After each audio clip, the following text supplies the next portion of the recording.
Hey everybody, welcome back. And today we're going to talk about changes to the FAFSA. So in the last episode, I talked about the FAFSA and the basic sections that you have to complete. We walked through it step by step. But in the next couple years, the FAFSA is going to change pretty substantially. So for those of you that will start filling out the FAFSA in October 2022, so that's for the 2023 and 2024 school year, the FAFSA is going to change. And some of those changes are welcome, and some of them are going to cause challenges for some families. So the welcome changes, let's start there. The good thing is the FAFSA is going to be substantially simplified.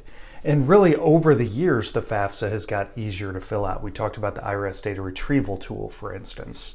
But this is going to be a pretty substantial simplification of the entire system. And in particular, we're talking about many multitudes less when it comes to questions.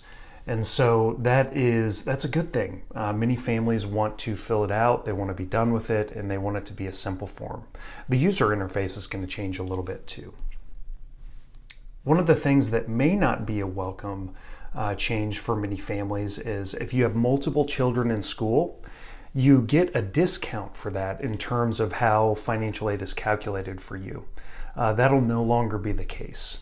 And I can tell you that hits close to home. I'm a triplet, so I went to school with a couple siblings at the same time, and actually my older brother was in college at the same time. So at 1 year, 4 in college, that causes substantial burdens on the family when you have multiple children in college at one time.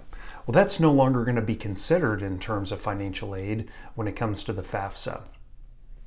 Another change is that more might be Pell eligible. So if you've probably heard of the Pell Grant, the Pell Grant is one of the most generous aid programs that the government offers for college, and more families will likely become eligible for that aid where they hadn't before. Also, some student loan caps are going to be lifted in terms of subsidized loans, which is a change from the past. And then finally, we have a term change. So if you've ever heard of expected family contribution, or EFC, that was really the indicator of your financial aid need.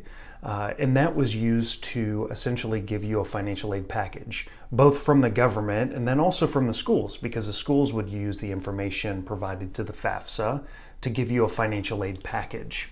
And that's actually changing. It's going to be called a Student Aid Index, or I guess we're going to call it SAI, but it's essentially the same thing. The difference here is comes back to some confusion for some families. So expected family contribution, as you might expect, many families thought that there was some type of contribution that went along with that, i.e. they were going to have to actually pay for college the amount that was listed on their FAFSA form. Well, that wasn't the case.